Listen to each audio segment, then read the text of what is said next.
How's it going, everyone? So today's topic is about the pursuit of obtaining the six pack of abs, the coveted four pack, six pack, eight pack, washboard abs, whatever your genetics allow you to attain, how many packs. Uh, the nice abs is a showy beach muscle that, if your shirt's off at the beach, people will notice, and a lot of guys want to attain the nice set of abs for whatever reason. Maybe it's just brainwashed. Maybe we're brainwashed over the years from society and the media and all the men's health covers and whatnot. But for whatever reason, a lot of men like to get the abs, and maybe it's partially because a lot of guys just you can't just wake up and just get the abs unless you're a genetic freak. And I'm talking about natural athletes. Just point that we're not talking about roided athletes. Just FYI, I just want to get that out of the way. But anyway, yeah, guys want to attain it, and it's not easy. So human nature, you want what you can't have, and it's not easy because for males, you need to be between 7 and 10% body fat, and for females, I believe it's like 14 to 17% body fat. Very, very hard to do, and a lot of guys want to do it. And there's nothing wrong with trying to set goals, but when you go overboard and you don't know exactly what you're truly getting yourself into, even though you may get some nice abs and lose some body fat in the process, it may be killing your overall body muscle gains, and or it could be jeopardizing your health a little bit. So let me just try to condense all this and give you a quick example. So if you're average Joe, and all of a sudden you watch Brad Pitt in Fight Club, it's a great movie.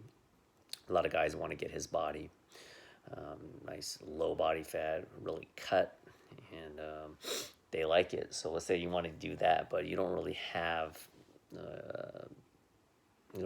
a solid foundation in terms of you haven't really been lifting weights. You don't have that much lean muscle to begin with, and then you start to try to get abs. So you start doing your research. You start to do endless amounts of cardio. You start starving yourself or not eating as much. You do all these ab crunches. You do that, but you don't have much muscle to begin with. You may lose that body fat, and your abs might come in a little bit, but at what cost? You What about the rest of your body? And guys do this, not everyone. I'm not trying to hate on it. It's commendable that they're trying to attain the abs, but there's more to your body than just having abs. And the other thing I want to say is, yes, you might be doing it for yourself, but a lot of guys, they want to admit they do it for the women, because some women, they do like to have a nice set of abs. But that being said, if you ask the average woman where they would prioritize having nice abs is for when they have certain characteristics they look for in a male, it's usually not number one. It's more like icing on the cake. They women in general, they look for, any self-respecting woman, they want confidence, a sense of humor, social status, a good job, stuff like that, and then a nice body and abs. There are exceptions, of course, but I'm talking in generalities. The abs is, ask my wife once in a while, what do you think? She's like, oh, it's nice to look at, and that's it. I think men are more critical and obsessed with themselves. Males and males compare each other, just like females, right? You see females obsessed with each other all the time, and then some males just say like, oh, she looks good. Why is she worrying about a little bit of fat right here? But I digress. So anyway, yeah, you put yourself through all this just to get abs, and you may be killing your gains. And more on that. Uh, when your body fat is very, very low, and I'm talking about natural athletes once again, you have to be in a caloric deficit. When you're in a caloric deficit, your energy levels can often go down. Now, there are some tricks that you can do that I've talked about in previous videos. I can talk about it again if you want me to, just let me know. Nonetheless, your energy will get kind of a little bit lower, and you're gonna also be hungry more often, because your body fat's just getting lower and lower and lower, and your body naturally wants to hold on to fat that comes from our ancestors, our hunter-gatherer days, the caveman days. You want to hold on as much adipose tissue as much as possible back in the days, because they didn't know when their next meal was going to arrive. They had to go and hunt for it. So that's just the biology from many, many years ago. So when that occurs, your body's just like, oh, I want another meal, I want another meal, I want another meal. So overall, to conclude this video, if you want to attain your abs, I suggest that you just get on a good workout routine first and don't worry too much about that. Still, just eat right.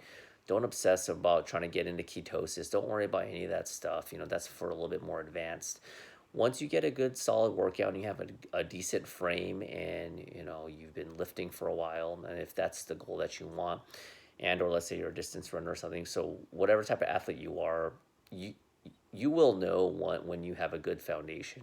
How long it's going to take, I don't have an exact number, but I would say a good solid 6 months, even to a year. If you work out hard, eat right, do your research on different types of workouts, you're going to have a general idea. Then when you do that, then I recommend that you can start tinkering a little bit, start dialing down and getting into a little bit more advanced, counting your macros, your proteins, your carbs, your fats. You can do this, and I've definitely done this now. I consider myself to be more on the skinny side.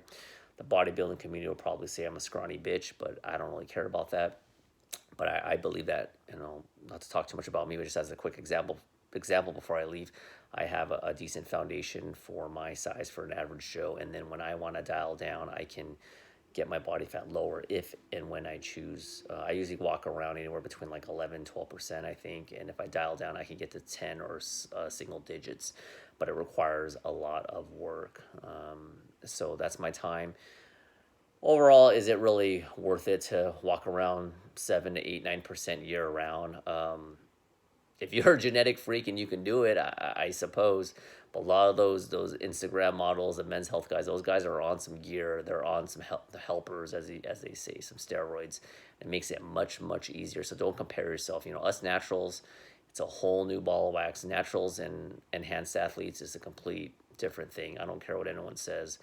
So if you can sustain it and you like it, go ahead. But I'm at this point in my life, there's more to life than just having a nice set of abs. I just like to be healthy, stay pretty reasonable. As long as I don't get a gut, I think I'm good to go. And if you're happy with that, happy with your body and you're healthy, that's good. If you want to try to attain it, like I said, get on a good foundation, and then you can even message me if you want to really get to those levels.